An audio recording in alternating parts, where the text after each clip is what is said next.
আজকে আমার আলোচনার বিষয় সহবাসে কোন পজিশনে মেয়েরা বেশি সুখ অনুভব করে। দেশের এবং প্রবাসের ভাই বোনদের প্রতি সালাম। আসসালামু আলাইকুম। আমি প্রভাষক ডাক্তার রিক্তা পারভীন, হোমিওপ্যাথি এবং আয়ুর্বেদিক চিকিৎসক। অধিকাংশ পুরুষই এখন জানতে চায় যে কোন পজিশনে সহবাস করলে তার স্ত্রী বেশি সুখ অনুভব করবে। বাংলাদেশ সহ এশিয়া মহাদেশের অধিকাংশ পুরুষের জন্য অক্ষমতায় ভুগে থাকে। আহ, তো এই যৌন অক্ষমতার কারণে দেখা যায় যে অধিকাংশ মহিলারাই অর্থাৎ তাদের স্ত্রীরা পরকীয়ায় লিপ্ত হয়। স্বামীর সঙ্গে ভালো সম্পর্ক থাকে না, পারিবারিক কলহ থাকে, অশান্তিতে থাকে। তো সেক্ষেত্রে পুরুষ বিভিন্ন পন্থা অবলম্বন করে তার স্ত্রীকে একটু সুখ দেওয়ার জন্য, কারণ তারা মুখ ফুটে বলতে পারে না এবং লজ্জা পায় চিকিৎসা নিতে, যে কারণে বাজারে গিয়ে একটা অন টাইম ফার্মেসি থেকে কিনে এনে খাইতে থাকে।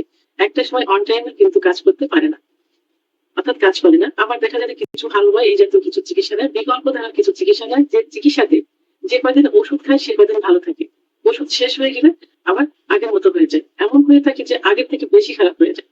তখন তারা আমার স্ত্রী তখন তাদের মানে অবাধ্য হয়ে যায়, তাদের সাধ্যের ভিতরে থাকে না, আয়ত্তে থাকে না।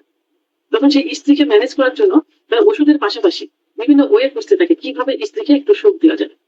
তো এই ওয়েতে, এই সূত্র ধরে তারা জানতে চায় যে কোন পজিশনে সহবাস করলে তার স্ত্রী একটু বেশি সুখ পাবে। তো সাধারণত বাঙালি, বিশেষ করে এশিয়া মহাদেশের দম্পতিদের সহবাসের যে পজিশনটা, সেটা হলো স্ত্রী বেডে বেডে থাকবেন, স্বামী স্ত্রীর উপর থেকে সহবাস করবেন। এটাই কিন্তু বেশি প্রচলিত। তো সেক্ষেত্রে যদি স্বামী যৌন অক্ষমতায় পড়বে, বিশেষ করে যদি দ্রুত বীর্যপাতের সমস্যায় ভুগতে থাকে, তা উপর থেকে সহবাস করলে সাধারণত পুরুষ যদি উপর থেকে সহবাস করে তাহলে তাদের শক্তিটা বেশি লস হয়। এবং যদি মোটা থাকে, যারা বেশি মোটা থাকে তারা অনেক সময় হাঁপিয়ে যায়। আর মোটা থাকলে কি হয়, তাদের লিঙ্গ আকৃতিটা কিন্তু ছোট হতে থাকে, ছোট হয়ে যায়। তো সেই অবস্থায় যদি উপর থেকে স্ত্রীর সঙ্গে সহবাসে লিপ্ত হওয়া যায়, তো অনেক স্ত্রী কিন্তু স্ত্রীর ভিতরে যে জরায়ের মুখটা থাকে, সে জরায়ের মুখে যদি স্বামী পুরুষাঙ্গটা ঘর্ষণ লাগে তাহলে সুখ অনুভব করে। তা এইভাবে যদি মোটা হয়, মানে স্বামী যদি মোটা হয়, তখন তার যে লিঙ্গের সাইজটা আসে, এই সাইজটা দিয়ে অনেক সময় জরায়ের মুখে স্পর্শ করা সম্ভব হয় না, এবং স্পর্শ করার আগেই স্বামীর বীর্যপাত হয়ে যায়। তখন কিন্তু স্ত্রী সুখ অনুভব করে না। সেক্ষেত্রে স্বামীকে কি করতে হবে, একটু টেকনিক অবলম্বন করতে হবে।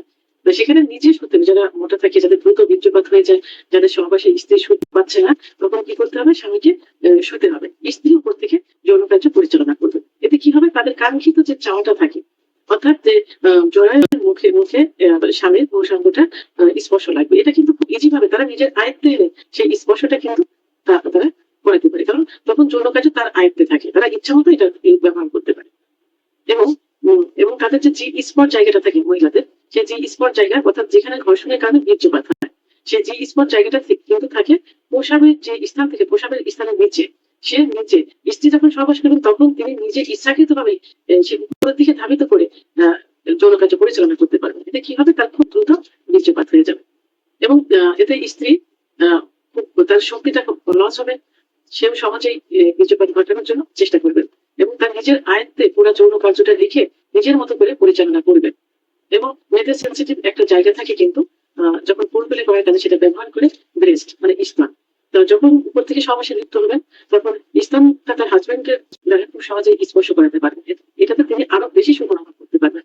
তো এই জন্য মেয়েরা এই পজিশন, অর্থাৎ স্বামী নিচে থাকবেন, তিনি উপর থেকে যৌন কার্য পরিচালনা করবেন, নিজের আয়ত্তে রেখে পুরোটা সুখটা তিনি অনুভব করতে পারবেন। আর এই পজিশনটাই তার কাছে সবচেয়ে সুখের মনে হয়। তো ভিডিওটি সম্পর্কে যদি কোনো মতামত থেকে থাকে, অবশ্যই কমেন্টের মাধ্যমে জানাবেন। আর ভিডিওটি ভালো লাগলে লাইক, কমেন্ট, সাবস্ক্রাইব করে আমার সঙ্গে থাকুন। আল্লাহ হাফেজ।